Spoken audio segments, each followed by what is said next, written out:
Hello,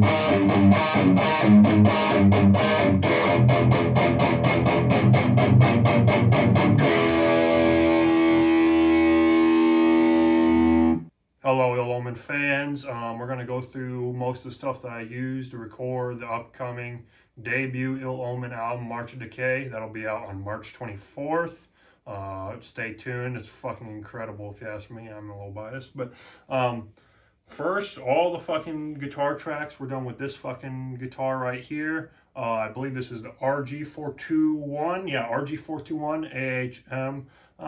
It's not that expensive a guitar, but for the fucking price, it's fucking pretty good. Fucking maple board here. These are just the stock pickups. What I do on pickups is I angle the fucking pickups. Basically, you want the bass side to be higher than the treble side.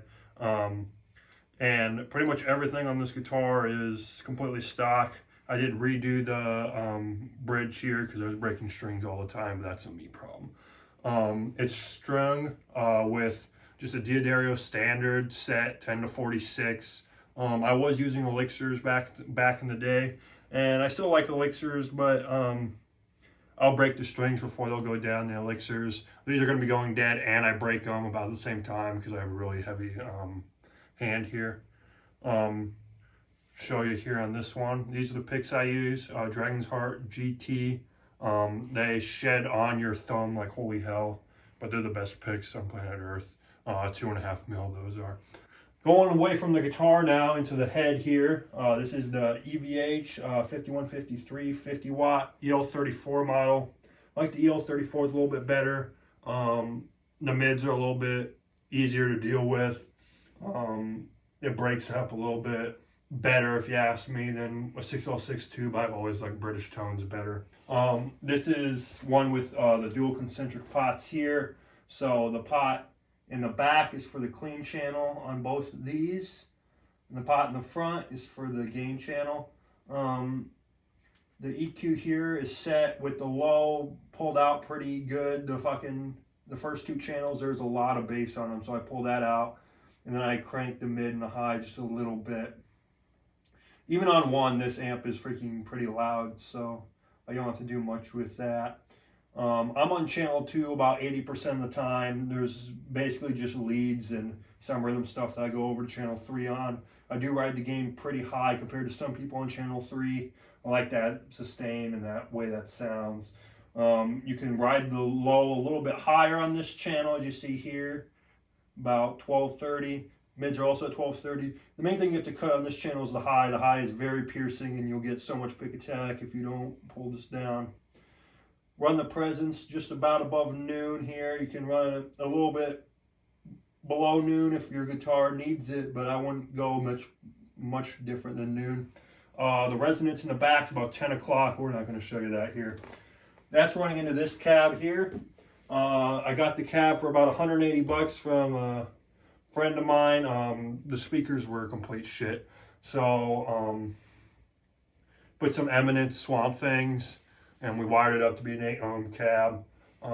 Eminence makes the best speakers in the world, so can't go wrong with that. If we go down here now, we're going to be looking at the board here. The guitar goes straight into here. This is the Morpheus. This is for octave sounds and to bring my guitar down a half step for tread. It sounds pretty good on those two sounds. If you go any lower than that, if you try to go down like 4 half steps or something, it doesn't track nearly as well as you would like it to. That then goes into the Crybaby mini wah here. The mini wahs are the right size and they actually sound way better than the full-size wahs. The full-size wahs have this weird mid-sweep that I don't like. I played one a couple years ago. I didn't like it at all. That goes into the Wild Overdrive.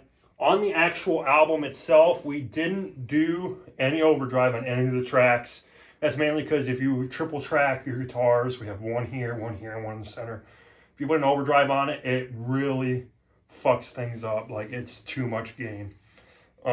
This metal core here is my cheater pedal. So if I really need a pick squall to come out, I'll turn that on. That distortion's all the way down on that one. Phaser is all over everything that we do, some solos and stuff. I do the PH2 instead of the PH3. The PH3 fucking sounds like a broken transistor radio. It sounds fucking horrible. So kids, get the PH2 if you have time to get it. Those are all in the front of the amp here. This stuff is in the effects loop. I use the Nova system. Everything about the Nova system is pretty great, except for the tuner. The tuner sucks, but I don't use it to tune anymore, so that's not a problem. It says this drive section when you run it through the effects loop is off, so I don't do any drive out of this. I don't use the compressor on here either. It's not what I need. Basically, the mod setting is set to a flanger sound, and then that is controlled by this here. So I can change the speed of it if I need to. The pitch is a detune effect. I like chorus on bass guitar and clean guitars. I don't like chorus on distorted guitars at all. So this does the chorusing effect without that swirl sound to it. So it just detunes and plays a second copy. We got a delay in here. I think I have it set for a dynamic delay, and that's controlled by a tap tempo here. Reverb is a spring reverb. Best reverb sounds on planet Earth are always spring. Most amps come with like a whole reverb with a tank, and I don't like the way those sound. And then I have a solo boost if I need to boost it. So we're going to go through some of these tones here. First, we're going to start with just the clean tone. No gate, no overdrive, no nothing. I do this with this is a 5-way selector, so I do it with the tap on here. That's for the intro goats. That's the only song we have clean on, so that's all the clean you're going to hear. Here's channel 2 with the noise gate engaged from the Nova system, just straight up. This on the album we used less bass and less gain. That's just generally a rule of thumb on if you're recording a studio album. You want to do less bass, less gain than what you're going to be hearing here. But it's still a pretty good sound even without the overdrive in.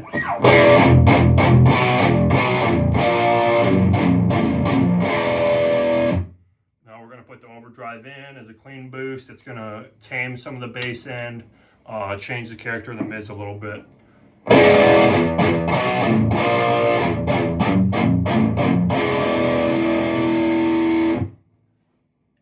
going to turn the phaser on now. There's multiple songs on the new album that use the phaser. It's also on Goats on Sword of Destiny. I'm just going to do the Goats lead part to show you what this sounds like. So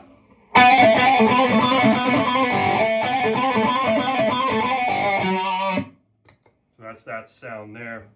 There's a couple more sounds I'd like to show you on this channel. I'm going to show you that detune. It's the chorus sound without it swirling. That's on a song called Await the Ritual on the album, and it's also on I on the Sword of Destiny EP as well. So that's how that sounds done. I'm going to show you this flanger now. That's at the end of Await the Ritual again. We use the Ernie Ball pedal here to change the speed of the flange effect. So that sounds something like this.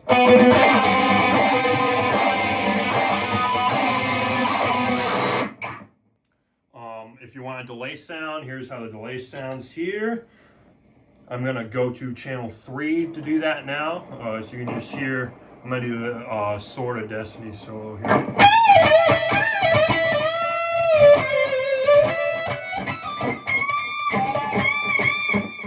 Yeah, I really screwed that one up. Reverb here, and I do run channel 3 live with the overdrive on, so you do get a little bit of hiss, but it's not too bad with the gate in there, especially if you're soloing. So I'm just gonna play one of the solos off the new album from Seven Sisters Road with this spring reverb activated, so you can kind of hear what that sounds like.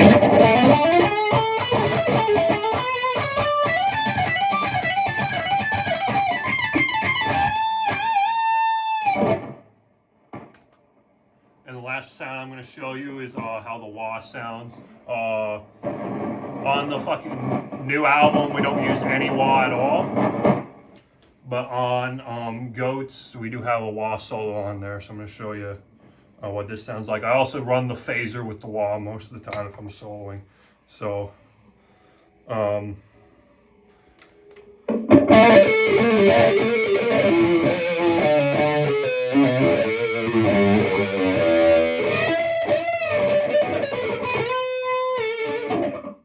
that's the wah there.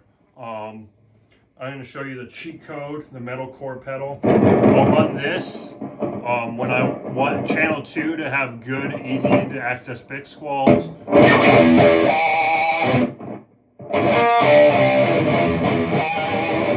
So that's the only time that pedal is used. And basically that's everything in the rig there. Thanks for watching this video, and I can't wait for you to hear the rest of the album out on March 24th.